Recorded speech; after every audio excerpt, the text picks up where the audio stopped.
So this was the original title that we had for the session, Moving Towards a Better Future. We have changed to aviation health endpoints today, but maybe I'll try and get us towards a better future today. So I thought I'd start with my first few slides talking about money and politics, but not your politics, because I think you've had quite a lot of discussion about your politics. But we've got some good ones going on in the UK as well that are relevant to the type of study that I do.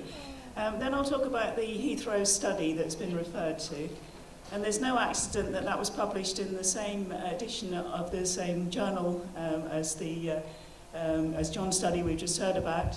So Francesca Dominici, one of the authors, and I were at dinner together, realised we were doing the same type of work, and we also realised it was quite controversial, and we thought it would be a lot better if we put our papers into the same journal together. So that was, I think, a good move. Okay, and then at the end I'm going to move to talk about the evidence around health and cardiovascular disease in particular, and try and give you my personal sort of summary about where I think we are in terms of the evidence. So I'll just start with acknowledging lots of co-authors here and also the study funding. So I work at Imperial College London, and the work that we are involved with is largely funded by UK government and European government. And I said I'd talk about politics. So aircraft noise is very politically sensitive. So in the UK, we've been talking about, yeah, that's great. We've been talking about increasing our runway capacity in England probably since the 1970s, certainly very actively in the last 10 years. It was a campaign issue in our national election in 2010. We had a coalition government. And the first thing they did, the first day that they came into office, was they cancelled a third runway at Heathrow. So we've currently only got 2 runways at Heathrow. They run at 98% capacity. We've had some interesting times this year. We've had Brexit. So we had about half the country, just under half, voted to stay in the European Union, and just over half of the country voted to leave. And this has led to Brexit. Although we haven't actually started Brexit yet, we're still having lots of legal discussions about how we actually leave and what process that takes. And in the meantime, the pound has been going like this, so that's been quite interesting. But perhaps related to that, there's been this need to demonstrate that Britain's still open for business.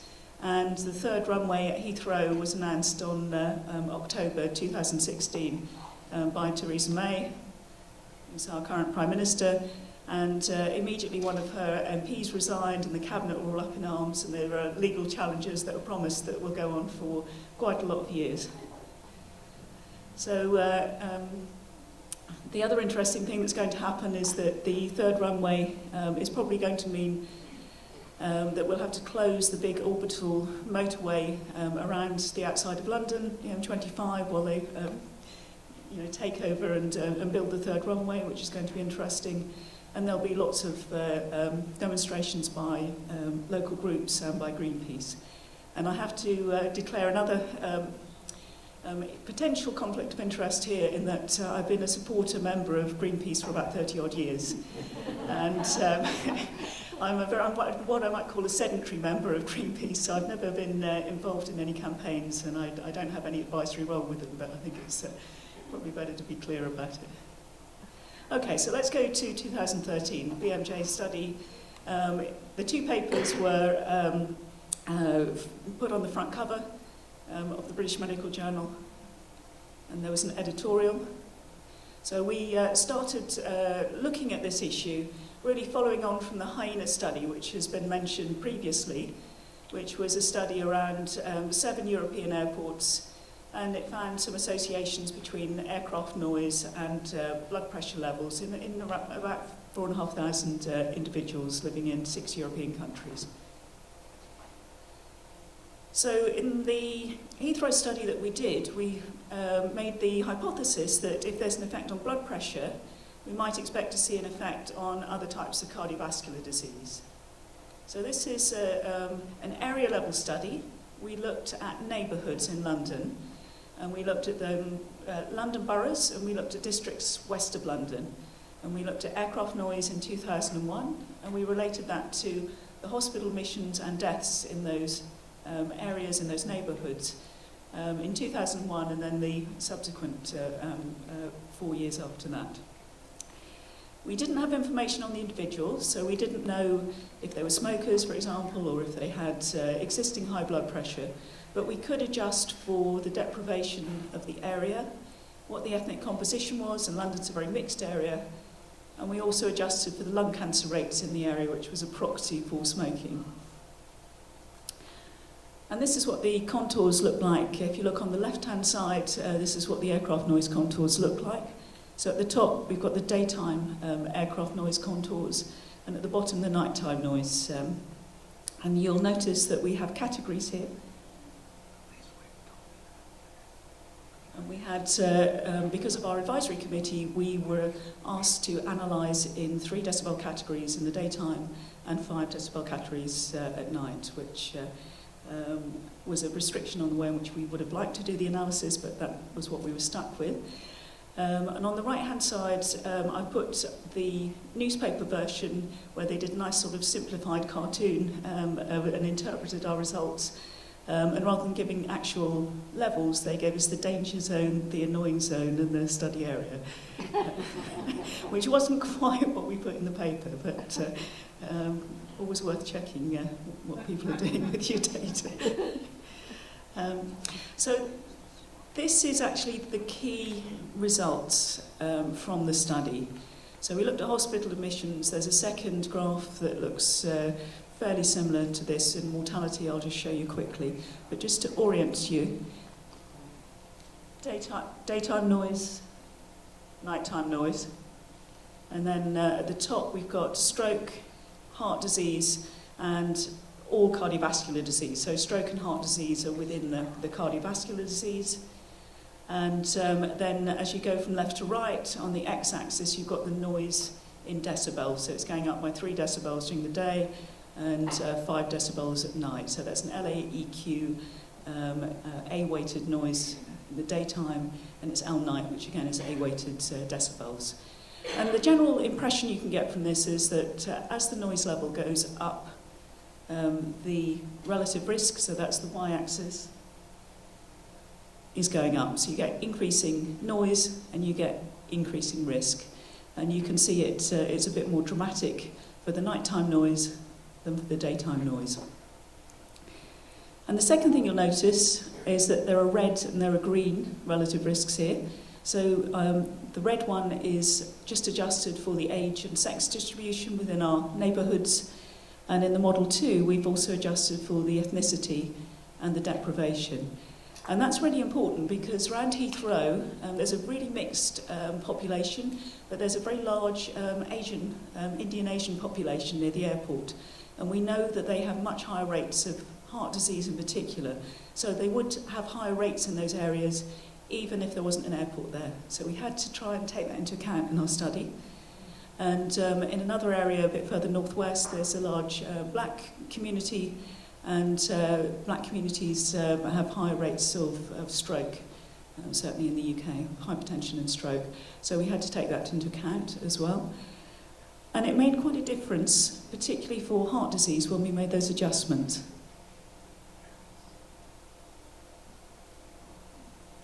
And that's really quite key, because when we made those adjustments for ethnicity, we had this great large fall of around a 60% increase in risk to a 24% increase in risk.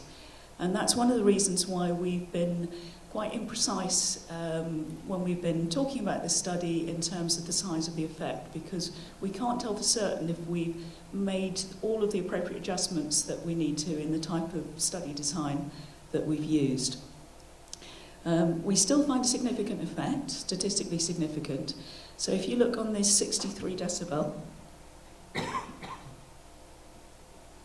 you can see that all of those relative risks, the green lines, the bottom green line, which all of them are above the level of no effect, which is 1.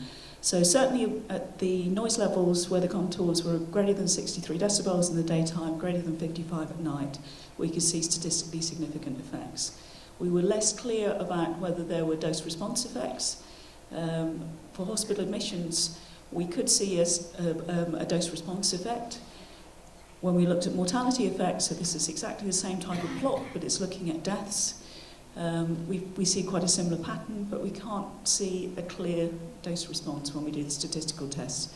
We can still see an effect at the highest levels of noise, which are above 63 decibels. Is that average or peak?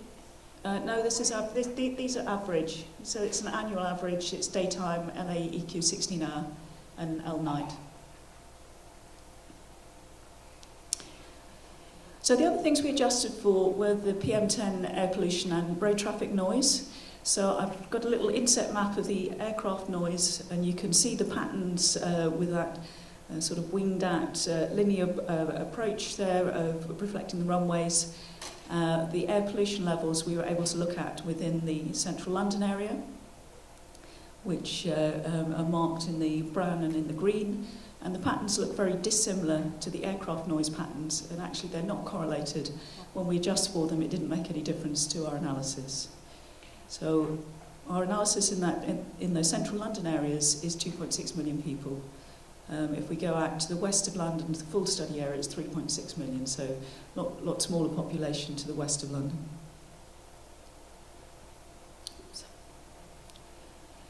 So in summary, we saw excess risks around about 10 to 20% for stroke, heart disease and cardiovascular disease.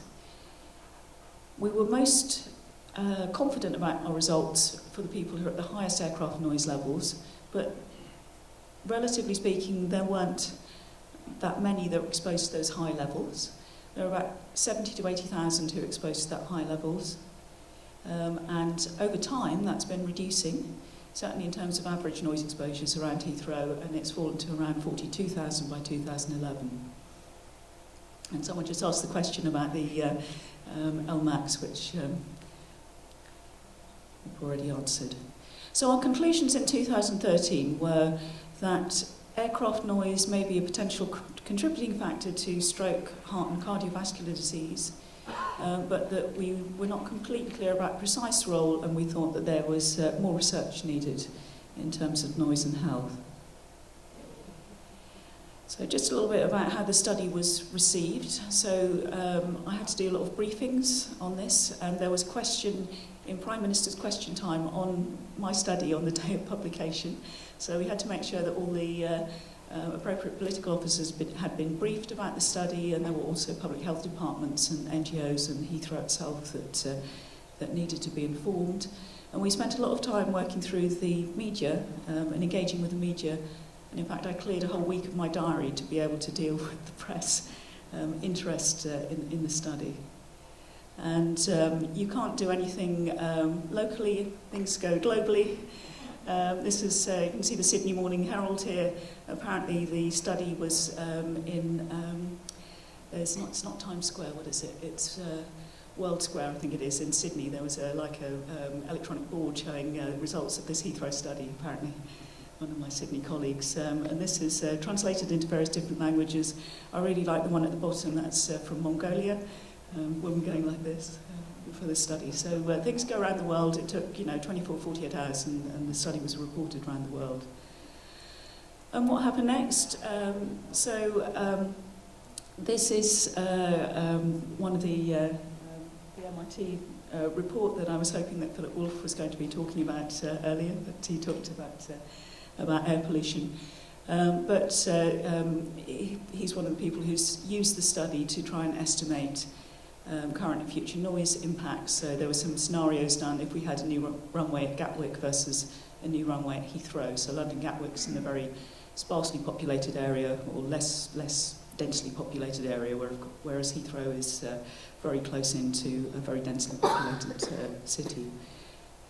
And you might ask, why didn't we do that in the Heathrow study? And I think the answer is really encapsulated in this slide, which is looking at all of the studies on aircraft noise and cardiovascular disease to date.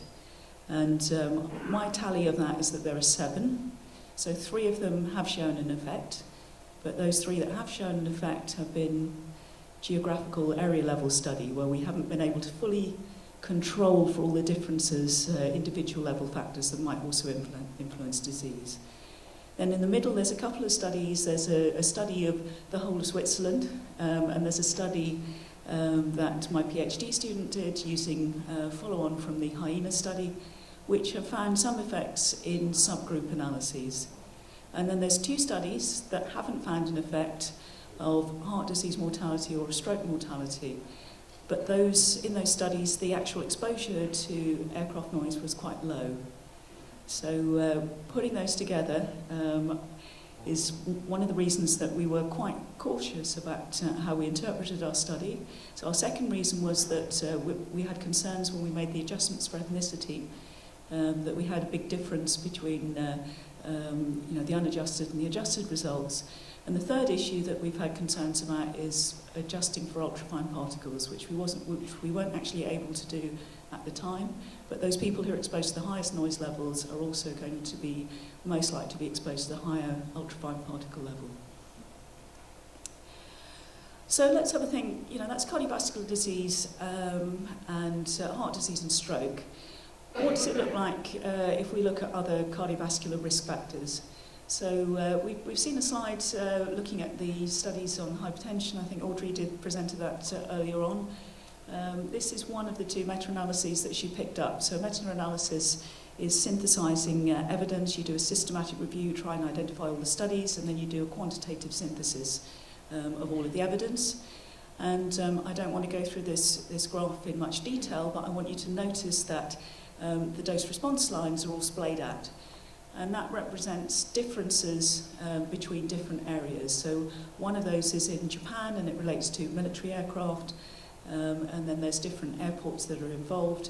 So different types of slope, and the slope goes up at slightly different rates in different areas. So there's heterogeneity, there's differences between different communities, but if you combine it, you can see some association between aircraft noise and hypertension, but probably different communities are responding in different ways. I think there's quite convincing experimental evidence, so you can get people in a laboratory and you play them aircraft noise at night and see if they can sleep through it, and then you measure their blood pressure in the morning, and there do seem to be volunteers who come along and do this. So that's what the study on the right-hand side is showing, and you can show that there are some small short-term increases in blood pressure, and there are some changes in inflammatory markers in the blood.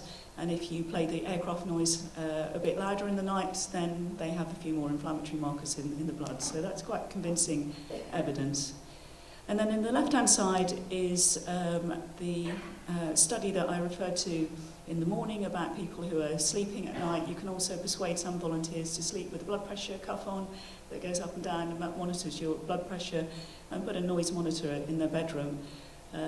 Again, I won't go through this in a lot of detail, but it is showing that there are small increases in blood pressure that are occurring in relation to the noise events that happen during the night, whether or not people wake up. And there is some evidence from other types of noise. So there's a lot of studies, most of the studies on noise have been done on road noise. There are a number of meta-analyses, synthesis of evidence relating with hypertension. I'm showing you here road noise and heart disease. If you combine all the studies, they're not all necessarily statistically significant, but when you pull the results, or you try and combine all the results from all of the studies, you do see a small excess risk that's statistically significant associated with being exposed to higher levels of road traffic noise. And this is quite a common graph that is used in synthesis of evidence called a forest plot. So how would I revise my conclusions? I gave you the 2013 conclusions, and I think my personal opinion, looking at the evidence, is that aircraft noise causes annoyance and sleep disturbance, and some short-term increases in blood pressure and inflammatory markers. At current levels, it may be a contributing factor to stroke, heart and cardiovascular disease. I'm staying a little bit shy of causality, not because I think it's not plausible, but because I think the evidence is not fully supporting it yet, that at current levels there's a really definite contribution such that I could actually quantify and say there are this many excess deaths associated with noise. But we may get there in the next couple of years or more, because there's a lot of studies that are currently ongoing and evidence synthesis ongoing. There are different opinions among scientists, so some people are a bit more convinced by the evidence than I am. The relative importance of noise and air pollution is a big topic of discussion. We've had a lot of discussion today on metrics, and I think they're really important as well to look at health size. And the other issues about what do I think the size of effect might be, and I think it's small compared with some of the individual level risk factors like cigarettes or cigarette smoking or obesity or maintaining, getting enough exercise. It's probably a bit smaller than air pollution, I think, which Jonathan was showing us on his slides, but of a comparable sort of level. We've got some ongoing studies in the UK, so we're wanting to look at other airports than Heathrow Airport. If we can see effects around Heathrow, we should be able to see effects around other airports. And we're also looking at large biobanks, so these sort of collections of hundreds of thousands of people that have been set up to look at genetic factors in disease are actually really useful to look at in terms of environmental factors in disease. And we've been following that forward in European cohorts and also in UK cohorts. We're interested in whether short-term changes in noise are going to change hospital admissions for heart attacks and stroke. Surprisingly, I don't think there are any studies that have been done on this at the moment. And we've had a lot of changes in terms of flight plans. There are changes in terms of wind direction, and there are what we call respite periods that are being looked at around Heathrow Airport to give people breaks from the noise. Does that have any effect on health? But we need to look at that in large populations, because if there is an effect, it's likely to be small. So we're hoping to look at that over a 10-year period in the whole of London.